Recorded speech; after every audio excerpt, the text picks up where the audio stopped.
Welcome to this episode of The Performance Edge, your masterclass in presence, authenticity, and authentic self expression. We blend acting, psychology, and real world experience each episode to explore what it takes to captivate, connect, and step beyond your comfort zone. It's not about eliminating fear, it's about using it to grow bigger and bigger and bigger. And sometimes you run into unicorns. This particular unicorn is Dr. Denise Brown. Denise is a physician, a successful exit entrepreneur, a mom to two boys, a happily married woman for 28 years who figured out how to have it all, at least her version, and wants to share how she's figured it out over 25 years of trial, error, lots of laugh, and maybe some tears. More than a few. Welcome, Denise, to the show. I'm thrilled to be here. Thanks for having me. It's an absolute pleasure. So, wow. Okay. So, medical school, University of Chicago, interned, Stanford University Medical Center, chief resident at Vanderbilt. Then you seem to have found your ways into what looks to be fundraising. Yeah. So Yeah.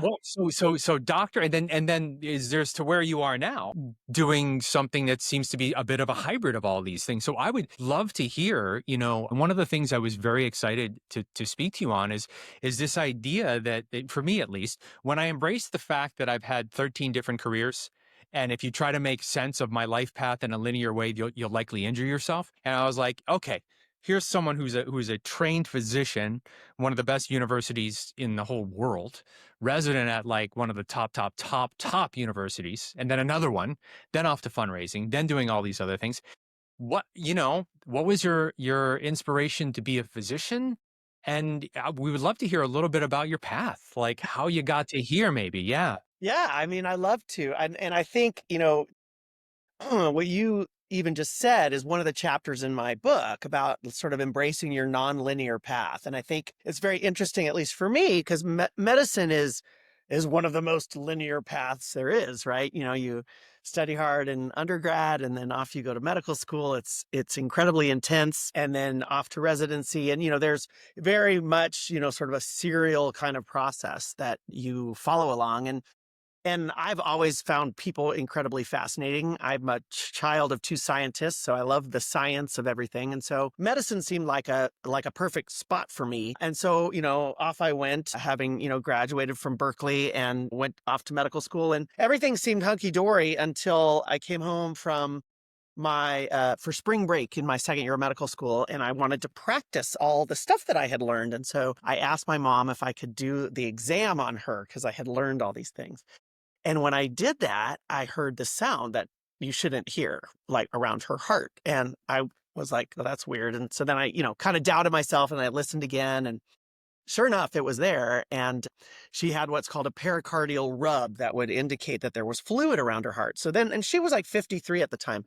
So I started asking her these questions like, do you get short of breath? I'm thinking, oh, look at me. I'm this little, baby wannabe doctor, and I'm so amazing. Well, it turns out that she had this really kind of rare condition that I actually was the first person to sort of discover. And she ended up going and seeing all these doctors and getting on medication that nowadays don't even get used anymore. Really, we have so much better, medicine for autoimmune disease. And unfortunately, she had a really horrible complication from the medication. Not maybe 6 weeks later, she was dead. I mean, it was bad. And I felt obviously like incredibly personally responsible for what had happened. Although I know after many, many years of therapy, that that's not true. But it was one of these moments where I kind of realized very quickly that like life was not how you planned it. Like you could make a lot of plans and God could laugh. And it was, horrible, but also amazing because it was incredibly freeing. And I realized that just because that was what I was supposed to do next didn't mean that had to be what I was going to do next. And that really has been kind of since then my sort of impetus for being where I need to be and doing what I need to be doing, but always making sure that that was kind of ringing true to myself. It was, the best of times and the worst of times. Wow. Wow, wow. I actually did not expect to hear something like that. So you completely caught me off guard, which I love. Well, that's Yeah, good. I know. A really great acting teacher, Sanford Meiser, would say, "While you're on stage, pray for something to go wrong." And it was like, "Well, why would you want to pray for that?" He's like, "Because then you're not acting anymore. There you Then go. then you're really there in the moment, Yeah. trying to solve a problem, and Yeah. acting goes out the door." So I love this. So here you are with your mom, Yeah. and it sounds like, and who knows what the future is, but, and forgive me, I'll just Yeah. say what's on my mind. It sounds like if you hadn't intervened, right? If you It all would have gone wrong anyway. There's no doubt. Yeah. right, right, right, And yeah. probably could have been worse. But having then kind of, first of all, carried that weight, it was impactful in many, many ways. One of them was made me a hell of a lot better doctor because the way that she was sort of talked to and dealt with, I kind of swore, like on her urn that I was never going to let any other, doctors talk to physicians like talk to their patients like that. So that was kind of number one. Number two was it gave me a real love for palliative care and kind of end of life stuff, which I ended up doing a lot of in my clinical work. And so I think, from a clinical standpoint, it was great. And then from just a personal standpoint, it was kind of a jump forward to like, the kind of clarity that you find in your later years, the zero fucks era, if you will. Like, I sort of got a shortcut to that. And that shows up repeatedly in kind of the course of my life. So I got married right as we finished med school. My husband was in grad school at Stanford, so I went to do my internal medicine residency there, which was awesome. And then magically, he finished his PhD way faster than we thought. And it wasn't like we were going to be like, no. So then suddenly he's got a job teaching at Vanderbilt. And like we've been married less than a year and now he's on the other side of the country. And I mean, I wasn't miserable. I mean, the Stanford program was amazing, but I had this patient, Claudia, who was about my age and she had several failed bone marrow transplants. It's like another sad story. My book is not sad, by the way. I don't want you to think that. But she was, basically on hospice care because there was really nothing else at the time in the sort of late 90s that we had available for her. And I would go and visit her and say bye, on my way out of the hospital. It was like my thing to do. And then one day she was like, "Why are you here?" And I was like, "What do you mean? I'm here to say goodnight to you." She's like, "But why are you here? Like, Alex is there. I don't understand." And I mean, you want to talk about, I kind of got back in my little Honda and, drove back to my little shitty apartment in Sunnyvale. And then I was like, what would it look like if I wasn't here? And so that was the sort of, I think the first big kind of leap that I took was I actually called Kelly Skeff, who was my program director at Stanford. And I said, this is going to sound really weird, but what would it look like if I did some of my rotations at Vanderbilt? Could that be a possibility? Not like it has to happen, but is that something that could be possible? And he was like, wow, no one's ever asked me that before. Let me find out. And they were great. I mean, Vandy and Stanford really came through, and I did a bunch of electives there. And then for my third year of residency, I actually transferred officially to Vanderbilt. And then they asked me to be a chief resident there, which was an incredible honor, having only been there for such a short time. And it was awesome. And then suddenly there we were. We had a house and we adopted a dog, and like all of the things that I sort of thank Claudia for. And then just because life is goofy, Alex, decided he hated academics and went back to the Bay Area. I shit you not 2 years later. And I was like, really? Come on, man. So I came home. You're like, dude, I just got here. Came like, out here for you, really? kind of. Your job took us out here. And so all's well that ends well, I guess. But yeah, and I think that's been kind of the story of my career. Like I've always been like, well, what could be possible? And I think that's sort of the overarching theme. And then, and if that seems like it fits with what it is that I want to do, then how can I make it happen? And probably more importantly, how can I ask other people to help me make that happen? And not thinking that that is a sign of weakness in any way, but really, kind of leveraging my contacts and my abilities and, my talents and asking for people to help me out. And that's really been kind of the arc of my life, which has been really fun and very interesting. I have so many notes. The first question: have you seen a film called The Doctor with William Hurt? So I haven't, and why? It's like a busman's holiday, like I will tell you two funny random stories and then you can edit them out. But Please. when I was a third year medicine student, so at University of Chicago, It was the very first year of ER on Thursday night, Man, must see. all right. And I'm on the edge of my seat. Go ahead. yeah, must see TV. Okay, so my wrist of my elbow is actually in the opening credits carrying the cooler out to the helicopter in the opening credits of the first season of ER.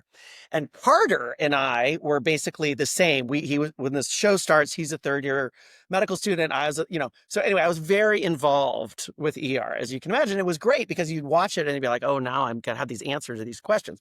Anyway, I think it's hilarious. You flash forward, 30 some odd years, and now Noah Wyle is in the pit again. And I got to tell you, I can't watch any of that stuff. I just can't do it. I probably should. The most real, just as a random aside, the best medical show on television ever, I think, is Scrubs. The Really most interesting. accurate. It's the most Um, accurate for what it really feels like to be a resident. But anyway, I so love no, I hearing. haven't seen William Hurt in The Doctor, but I bring I'm it going up. to add it to my list. Please, and I'll tell you why. Because going back to what you were saying about noticing how your mom was treated by physicians, this, I won't ruin anything for you. This film, William Hurt plays a doctor who gets throat cancer, and he's a top notch, kind of arrogant, right? And Yeah. gets this throat cancer. Then he himself has to go through the medical, and then so the person that he finds or goes to for his cancer is also a top notch, top of her game doctor, and she's just very abrupt and just doesn't treat him very well. And there's this really beautiful moment in the film where she's like, okay, we're going to operate at 5 o'clock. He's like, 5 o'clock? He's like, you'll be on your feet all day. For those of you that can't see his face right now, you do not. Yeah. You want to go first. First case. First First case. case. Exactly. My partner just went in for surgery and I was like, first, 8 a.m. You're the first one. But he says this is really, I'll never forget the moment. He says to her, he said, he goes, wow, man, I wish I had a patient like me when I was a doctor like you. And I highly recommend the film. Yeah. Happy ending, but it's a really beautiful, twist on that to have to go through that and understand what it's like to Yeah. be on the other end of things and have all that uncertainty of, am I going to wake up and never be able to talk again kind of thing. Yeah. I Wow. mean, it's such a sacred privilege to be able to take care of people. And sadly, the state of healthcare today, a lot of that's been lost, unfortunately, right? When we can blame whoever we want, but it's really hard to establish rapport and make you feel seen and heard in a 8.5 minute interaction. And so for a lot of reasons, I'm thrilled that neither of my children want to grow up to be doctors. But at the same time, you think, oh gosh, there's a right way and a wrong way. And so it was great that I was kind of, forced into the right way. And then that was awesome because I tried really hard to pay it forward and teach my residents and my fellows and everybody how to do that. And basically the moral of the story is, how to just be a good human. You are who you are, and you're not God, and you don't know anything more than anybody else. I just happen to have a set of skills that maybe someone else doesn't possess, but doesn't make me any better than. So sometimes I miss being a doctor, but then I think of all the paperwork and then I miss it less. So I'm in a longer career change. I'm at Northwestern University getting a master's in clinical mental health. So I will eventually be a therapist. Awesome. No, it's wonderful. I came to this path later. I teach, I coach. I teach public speaking, but I was like, you know what? I want to go deep. I want to really, and I want to help. And I've read, one of my favorite quotes is, "Until you make the unconscious conscious, it will rule your life, and you will call it fate." So I want to be able to work with folks that are willing but not able.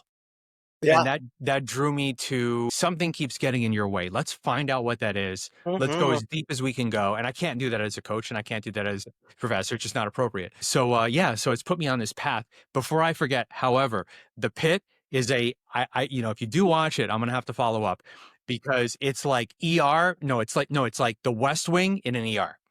It No, is it looks absolutely. amazing. We can't watch it. Listen, my partner and I watch true crime late at night and just go right to bed, no problem. And like we saw an article where they're like, yeah, you're probably a psychopath if you can watch true crime and go to bed. But with The Pit, we can't watch it. It's It's intense. too stimulating. Yeah, Yeah. it's too intense. We're like, okay, it's like 8. We can do one episode, then we got to cut off and watch something. You have to have your buffer show. That's what we We call them. have to have a You gotta buffer have a show. buffer show. Which before I forget, are you streaming anything or watching anything right now that is fabulous that other folks should check out? Well, my buffer show right now is Hacks because I just think it's the best show on television. I mean, my God. I mean, anything that can make you weep with laughter and then just weep because of the human condition is, sign me up. Oh God, I love her. Yeah, we've been watching other fun stuff, but like, I don't know if you've seen Mobland. That's really fun with Pierce Brosnan and Helen Mirren. And then Oh, I love her. Tom Hardy is like the main character. Well, I'm going to check it out. Those are It's all really good. It's really favorite good. people. But I need a buffer after that. So we've been doing that and then Hacks. It's kind of like a nice yin and a yang. Buffer show. Yep. We're so down with that. There was something I wrote here about what if, could, leap. Something that you were speaking about earlier. This idea of asking. One of my favorite little internet speeches is Jim Carrey's commencement speech. If you haven't seen it, I highly recommend it. But one of the things I think a lot of us, in my observation, can overlook is just asking. And you don't know, and it's like, hey, well, why am I going to bother asking?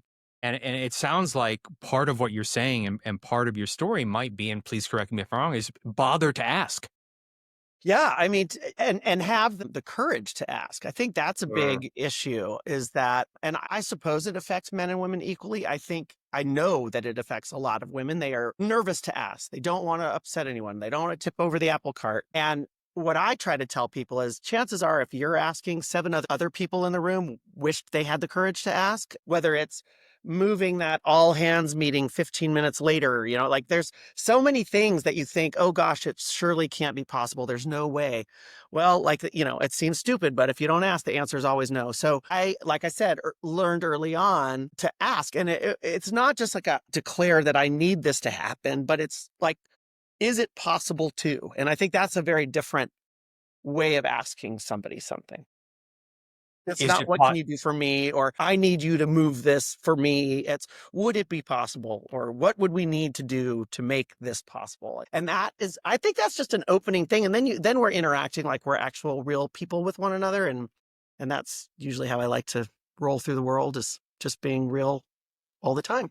what do you think? What do you think led you to that? Has that always been the case? Is that something you came to eventually? I think earlier you mentioned being in your fuck it Yeah, phase. I mean, I think my sweet friend Claudia really that was the first big ask I'd ever made for myself, And then I think like anything, there are muscles that you can, teach and flex. And so the asking is one, saying no is the other one. Well, these are really important muscles for your well-being, not only physically, but mentally. And so those are the kinds of things that I try to distill in my kids and my fairy godchildren, as I call them. Don't be afraid to ask. And by goodness, do not be afraid to say no.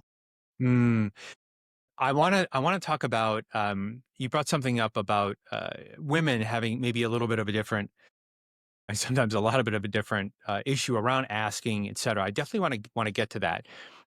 Before we hop to that, uh, can you talk a little bit more about how your career evolved from where you left us off, and maybe just bring us to present day? Love that. Like you said, kind of nonlinear. My usual default response to anything is yes. As I've gotten older, I've learned that the answer is yes, and I need to hear a little bit more about that. But in a very improv comedy kind of way, I usually I just was say just yes going to to note stuff. that. Yeah, and then you see what happens. And so I ended up back in the Bay Area. It was when the hospitalist movement was sort of just beginning. I had a hospitalist practice, grew that into about a 6-physician practice, then rolled that into a much larger multi-specialty practice that was kind of all across the state.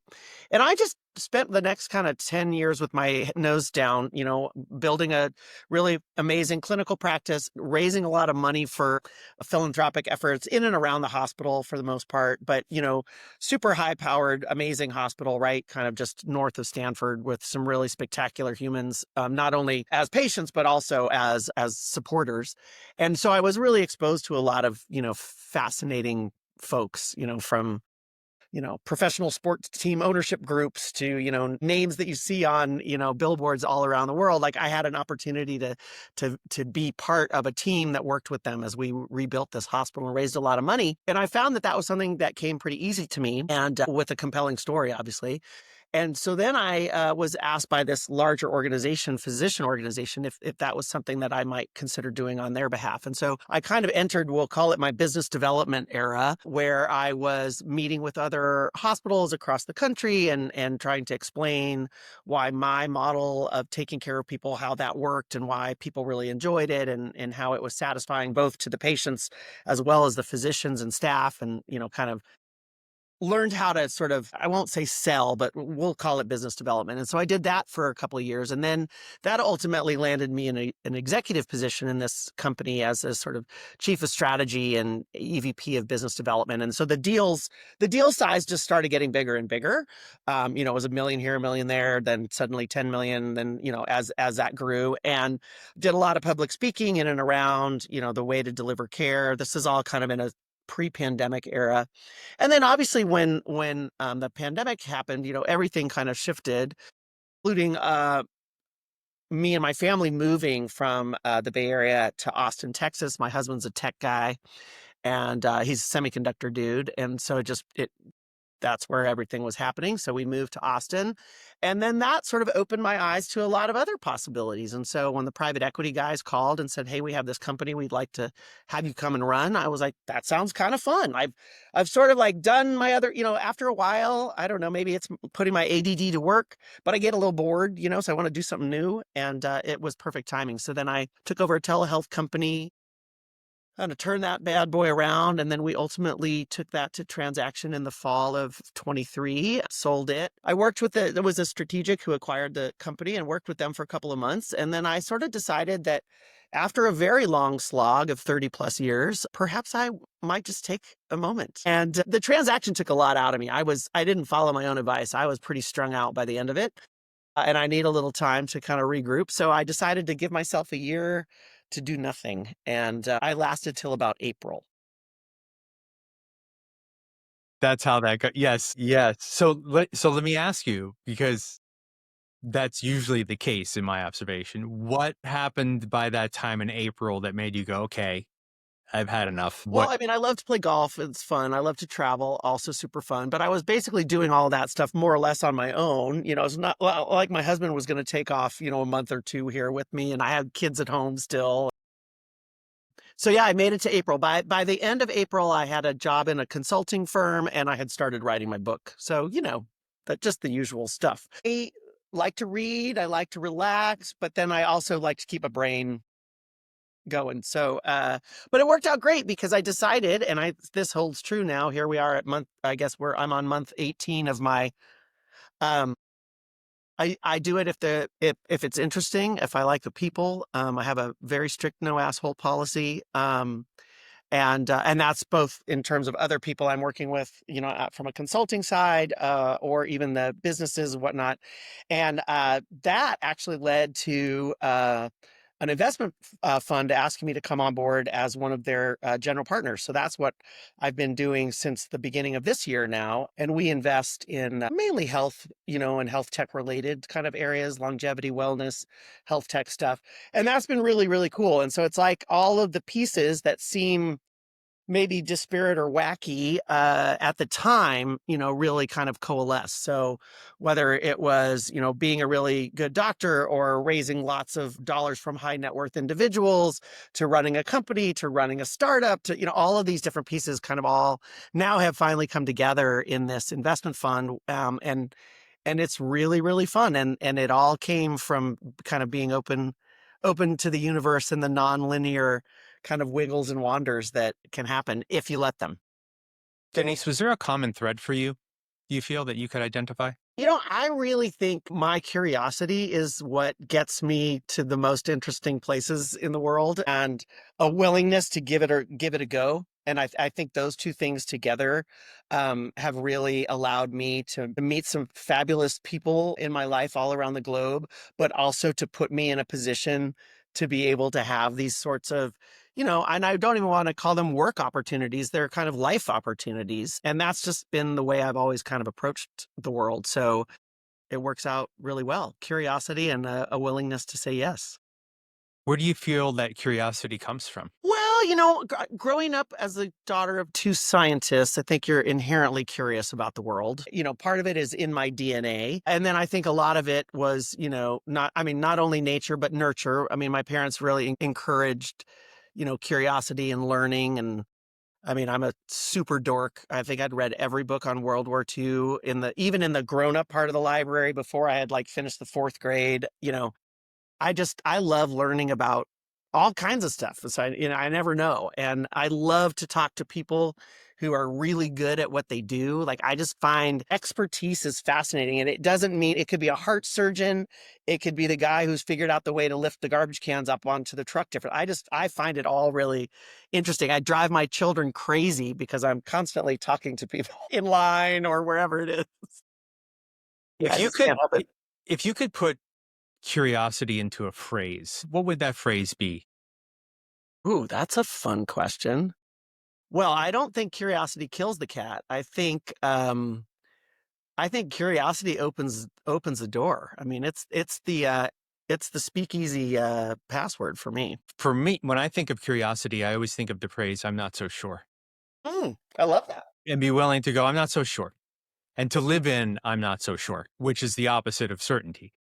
Well, and let's be honest. I mean, certainty is a construct that we all try to put together in our brains, right? That doesn't really ever work. The more you embrace the uncertain, I think that the happier you are, but also leaves you open to really kind of learning, and to say, ooh, I was wrong about that. That's very interesting. I've learned more now.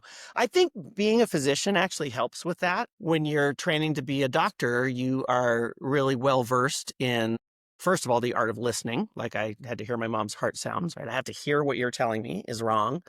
Then I have to acquire data, whether it's, putting on the stethoscope and listening or looking at the MRI data, whatever it is, I'm acquiring information. And then I have to synthesize that and I have to formulate a plan. And it's not the perfect plan, but is a plan based on the information I have gathered at the time. And I formulate my plan, and then I find out more information that might change my plan. I don't crucify myself. I change my plan. I adjust. I move on. I get more information. So it just keeps going, And so unless you're a proper asshole, you would be hard pressed to find a doctor who says they aren't wrong about plenty of things, right? I mean, obviously you don't want to there can be glaring errors, but you're constantly tweaking the path and the way forward. And so that's just inherent in the way that I kind of approach the world. And I don't feel bad about saying I changed my mind. I don't feel bad about saying I was wrong or I learned more and it made me think differently. I think being willing to sort of be open to new information and to have the kind of mental capability and flexibility to change your mind is woefully underrated. I would agree. And I feel like what you said earlier really resonated. I never heard it put that way before, that certainty, I'm misquoting, I'm sure, but certainty is a construct in your mind. It doesn't really exist in the world. And I like to say certainty is an illusion. It really is nothing, But let me ask you this. So one of the things that's coming up for me right now is that as someone with your resume that has played in so many different high stakes areas, you think, you get an image of your head of, like, in the private equity world, this is what we're doing, this is it, and it's absolute certainty. You don't want that person walking and be like, well, maybe we'll lose 50 million, maybe we won't, I don't know. So, so how does, or 500 million or a billion. So how do you balance that relationship between you owning your expertise that you have earned over many, you have a very particular set of skills that you've acquired over many I years. feel like Liam Neeson. Yes, that's where I was going. Skills. A very particular set of skills that I've acquired over a very long career. So Denise, let me ask you, how do you, as someone who has this experience that needs to leverage it, that would be a disservice to the world if you didn't, how do you balance that experience and certainty with also embracing curiosity? What does that balancing act look like? Yeah, well, I mean, I think the first thing is there's no balance in anything. We can all agree there. Maybe, I mean, we wish we seek it, but we never find it. I think that they're not mutually exclusive constructs. I think you can be an expert and you can still be curious. I feel like being an expert means I've been around the block, I've seen it a lot, so I can hone in on the parts of the whatever it is, the company, that give me pause. And then I know what questions I want to ask so that I can either eliminate that pause or decide that, you know what, I still have pause, but I'm okay with it. So it's a risk assessment, I think, that you kind of do in your head. And obviously, things have to pencil out and the numbers have to make sense and blah, blah, blah, blah, blah, all of that. But often it's just kind of, and I don't mean to say like, oh, you're just kind of flying by the seat of your pants, but I think being an expert makes it look easy and it makes it look like it's gut instinct. It's not. it's expertise that's been honed over, 30 some odd years, but also being willing to, again, reassess when new information becomes available. So I think people put a lot of pressure on themselves to sort of be perfect out of the gate, and and that, first of all, it's unattainable. That never happens. And then I think it's also really limiting in terms of other opportunities or synergies or ways to put stuff together. I'm a connector. I love to be like, and you need help with this. Well, let's get you connected with this guy. Like it's that is what makes my heart sing. I love that. And I think, like I said, I think growing up as a doctor and as a scientist, you know that there is so much out there that you don't know yet. So then I learn it and I adjust and off I go. There's a really awesome book. It's called Being Wrong: Adventures in the Margins of Error. The woman who wrote it, her name is Catherine Schultz, I think. Yeah, Catherine Schultz. Blow your mind. Thank you for that. Going on the list. Yeah, it's a good one. Speaking of books, there's one behind you there. Mm. Um, Yes. Here, I'll put it up. I'll hold it up. There, that's easier. The Fairy God Doctor.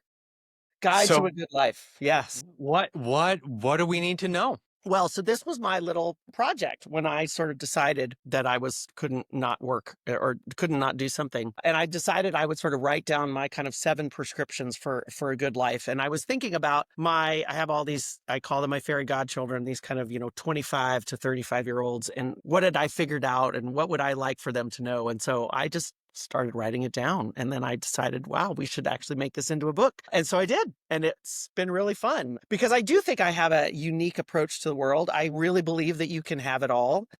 You cannot do it all, but you can have it all. I think there are choices that we make that we can unmake if we need to. I think we can stop blaming ourselves for things, stop comparing ourselves to other people and judging others for that.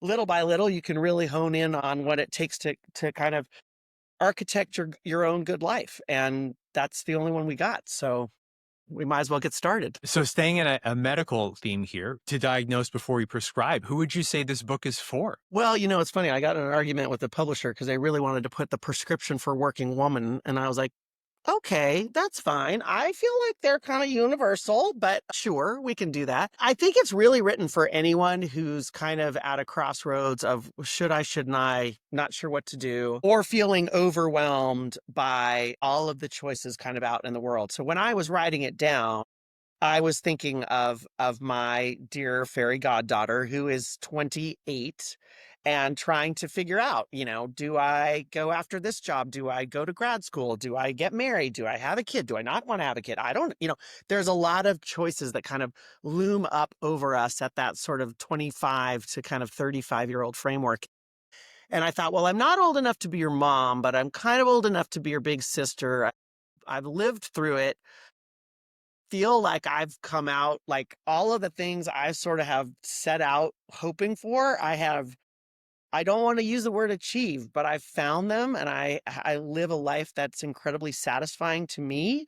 And I think that I put that energy out in the world. So what if I could help you find that? And here's how I did.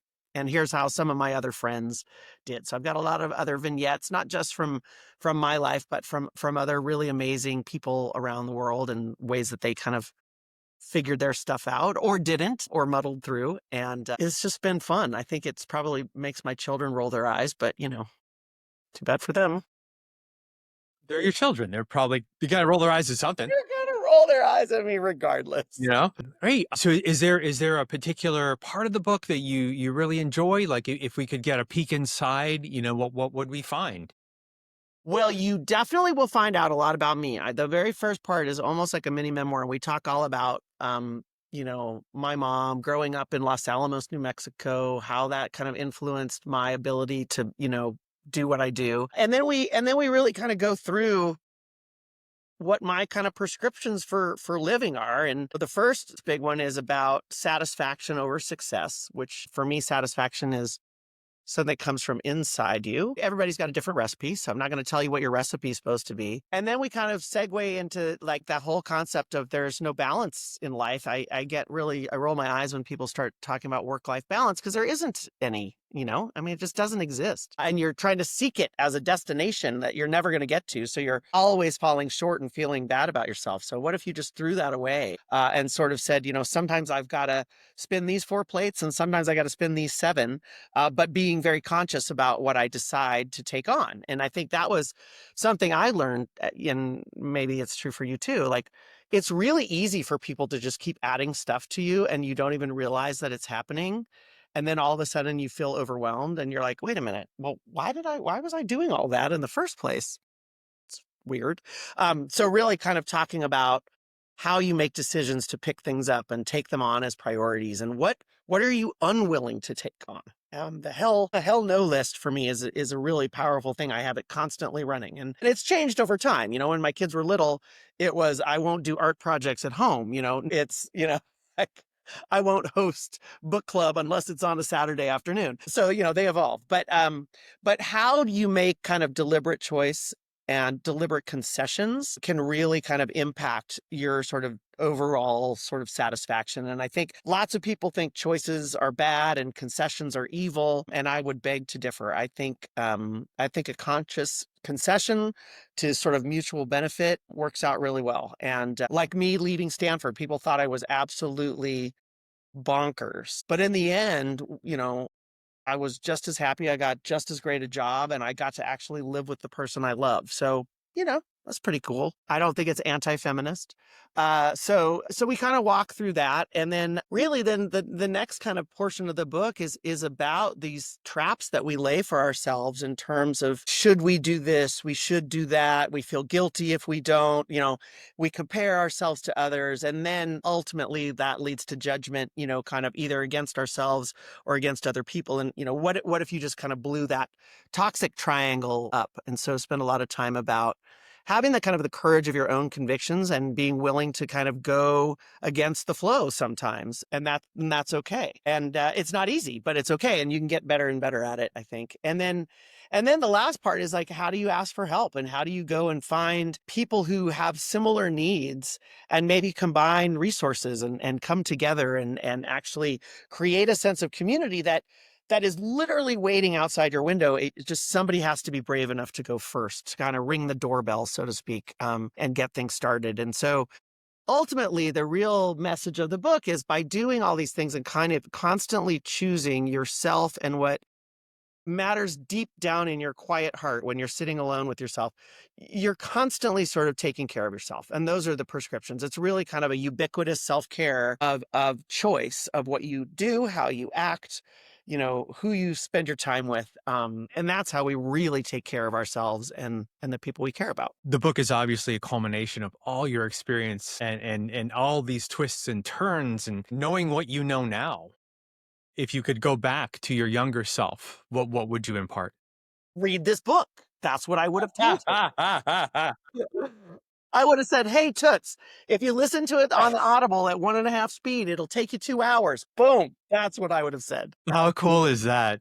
For those of us on the fence about writing a book out there, what great advice to be able to say, hey, here it is. Read this. Done. This is Uh, what I wished I would have known. So this comes to the part of the show where I get to ask you a series of questions that I'm keeping alive from inside the actor's studio. Were you familiar with that show? Yeah. Yeah.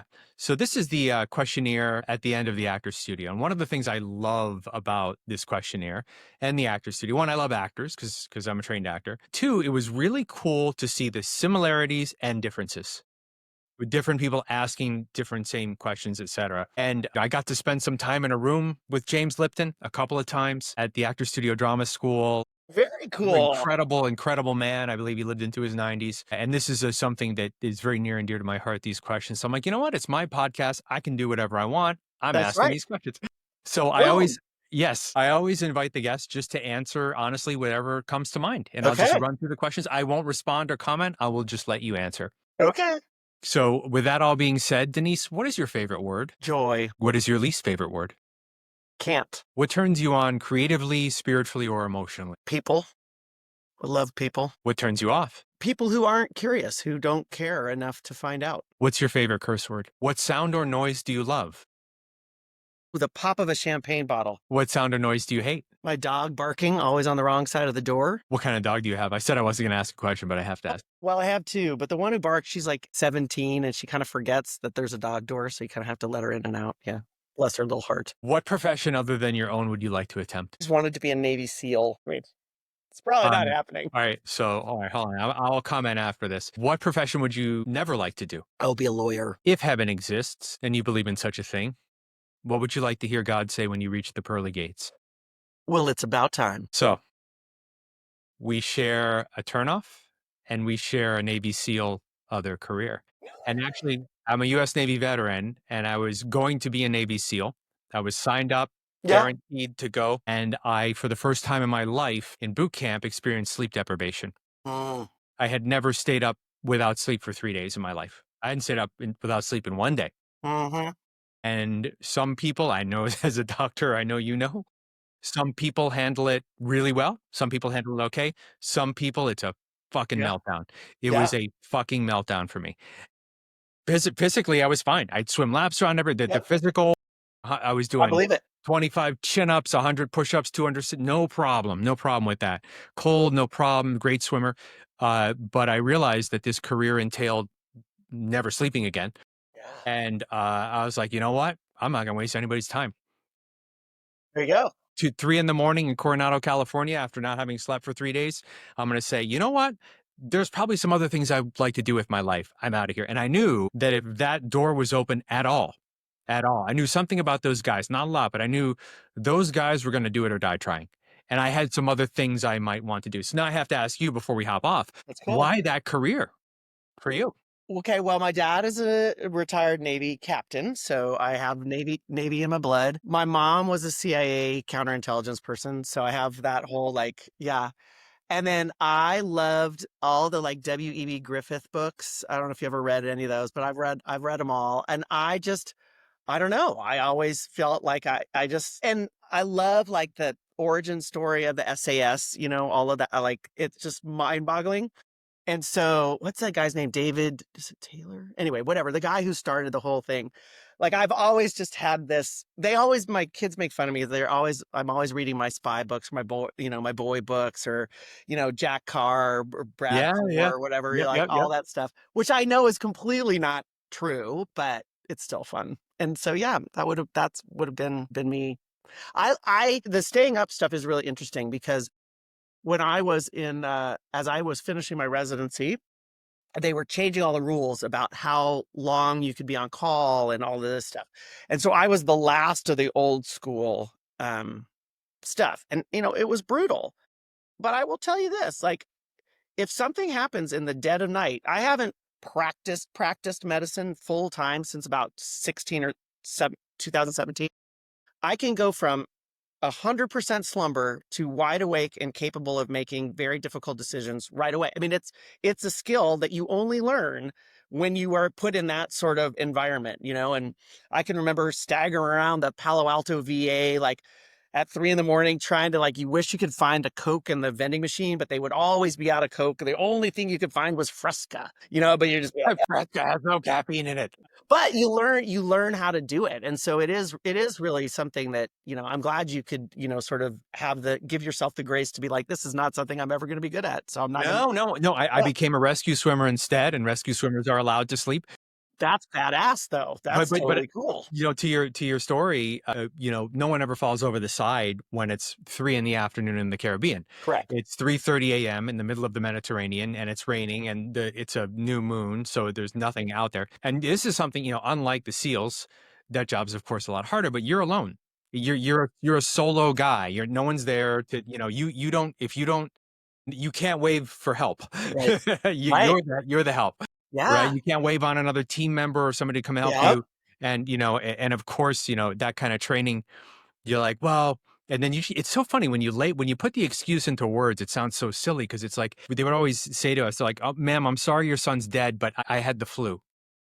Ma'am, I'm sorry your son's dead, but I was out drinking the night before. Right. It just sounds silly. Yep. So this idea of excuses goes out the window. But to your point, I remember 3:30 a.m. the bell rings. And I haven't experienced it since, where my body was moving towards the gear locker to get the wetsuit on, but I didn't want to go. But like my body was dragging my soul, or like my consciousness, to this place. I'm like, I don't even want to go. Like, but what is going on with me? So I totally related to, 3:30 Crazy. at being around, being the training kind of Yeah. woven into you. But Well, and I think the other thing that is really good for you, and you don't, it's one of those things in the moment you don't really realize how profound it is, but it is just you. And when you're the doctor on call at the hospital at the middle of the night, it's just you, man. So you have to have, the courage of your own convictions. You have to have confidence in your ability to like do the best that you can. And you really, you got to leave it all out there. do you think there is something about responsibility that is therapeutic, it's kind of silly, beneficial to take on responsibility? Because being a resident, you're still young. You're not 40. Yeah. Likely most residents are in their 20s still. Yeah. So, if you went the traditional route, is there something about that responsibility you feel that everybody should dive into to some extent? Oh, I definitely think so. I mean, again, it's not something you just jump right to, right? I mean, you're building up this ability to make decisions and then you're also lightening the reins, in each sort of, subsequent kind of round, if you will. For me, it's very much like parenting, in all honesty. Like, I mean, I'm going to show you how to do it. I mean, I'm a see one, do one, teach one. I'm going to show you how to do it. You're going to show me how to do it. Then you're going to teach somebody else. And now we're going to go, right? Here we go. I'm still in the background. I'm watching you, but I'm going to give you the ability to kind of do it on your own and to take that kind of agency and independence. I think, agency is one of those things where, you can't give kids enough of it. You can't, like let them make their own sort of bad choices or mistakes or whatever. You're there in the background to make sure nothing drastic happens, but it's such a more confidence building exercise to let someone have that ability to kind of feel like, all right, I'm on the wall, I'm going to do this, and it's mine to do. I remember the first time I was on call, in an academic medical center, there's always someone else to call, right? But when you're working in a private hospital, it's just you, except it isn't. There's always, someone in the ER you could talk to, or, but you really do have that sense of, overwhelming responsibility. And, yeah, and you have to figure out how to make that work for you and who else to ask when you need it. Thank you for that. Ladies and gentlemen, Dr. Denise Brown, thank you so much for joining Such a us. treat. I Can really we, enjoyed it. can we head over to Amazon and grab your book just by typing in? Yes, Fairy God Doctor. We'll get it there. And it's, I think you can find it on like app iBooks and Spotify. The Audible is on there too. I read the Audible. That was highly hilarious. So We can't wait. yeah, you get it done real quick. But if you like that, it's fun. And if we play it at 1.5 speed, it's 2 hours. Apparently that's what I've heard. Yes, that's what I've heard. Denise, thank Yeah, you so much for joining us. that's great. Cheers.